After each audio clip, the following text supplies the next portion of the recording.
right, welcome back to the second half of section two. We're going to have incredibly short notes today for you guys and only a handful of questions to answer. So, also, I'll have quite a few videos linked um, below for you guys to check out. So, please make sure you do listen to those as well.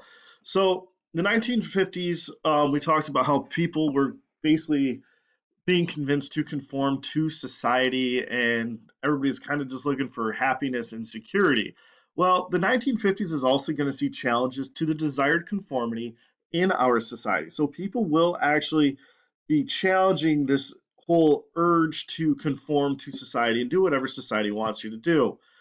And so movies were produced that showed young people's rejection of their parents' material values and teens' feelings of alienation.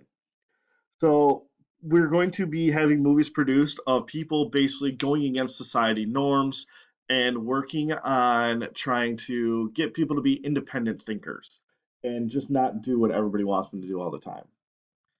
J.D. Salinger's Catcher in the Rye will also discuss the hypocrisy on independence in the face of pressure to conform to expected roles through the main character Holden Caulfield in 1951. So, The Catcher in the Rye is supposed to take place in 1951, and Holden Caulfield is basically going to be just a kid going through life and how pressure from society is just making him conform to what society wants him to do, and how it's kind of a hypocritical thing for them to do.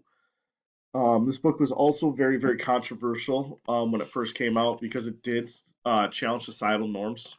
And also, it would end up being banned in numerous places throughout its time as literature. Not so much anymore, but it was banned for quite a while in numerous places.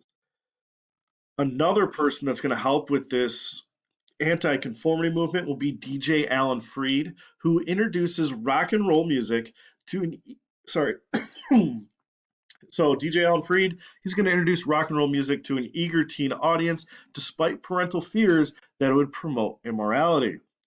Now, rock and roll will be a brand new thing, and you'll probably recognize some of the songs more so than the people that actually sing them. Um, so, rock and roll music, what is it? Rock and roll music was based on rhythm and blues with a driving beat and a very simple melody. Now, like I said, you'll probably recognize a lot of the songs. I'm going to link several songs for you guys to listen to. A lot of them are in movies all throughout, even today, we'll hear them in soundtracks. But some of these people and popular artists will include the following. The man on the left is Elvis Presley. You have Bill Haley and the Comets. Um, Chuck Berry there on the left. I guarantee if you've ever seen Back to the Future, you've definitely heard his song, which I will link below for you. Little Richard, you probably never heard of Little Richard, but you've definitely heard his songs before. Other rock and roll artists will include Buddy Holly and this man on the right, Johnny Cash. Um, so those will be some of our predominant singers and rock and roll people at the time. Johnny Cash is known a little bit more for country, but some of his stuff did kind of venture into the rock and roll scene. So author Jack Kerouac and spiritual leader of the Beatniks, Beat Generations, or the Beatniks, will call for spontaneity and spirituality instead of apathy, conformity, and materialism. Beatniks will challenge traditional respectability with open sexuality and the use of illegal drugs. Um, and so, a way to kind of remember what beatniks are is they're kind of like an early version of hippies that you'll see emerge in the 1960s. So, they're not quite hippies, they're just kind of an early version of it.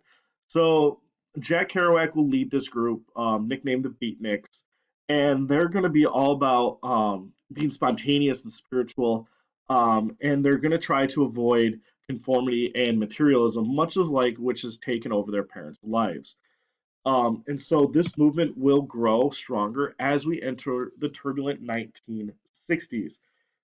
So um, this ends our notes for today. Please answer questions 23 through 25 on the question packet. There's a really, really short Google form with only 3 questions on it. Make sure you do that as well. And try to find time to listen to some of these songs that I do link below in the description for you guys. So have a good day. Hopefully you enjoyed the short lesson today, and I will be back tomorrow.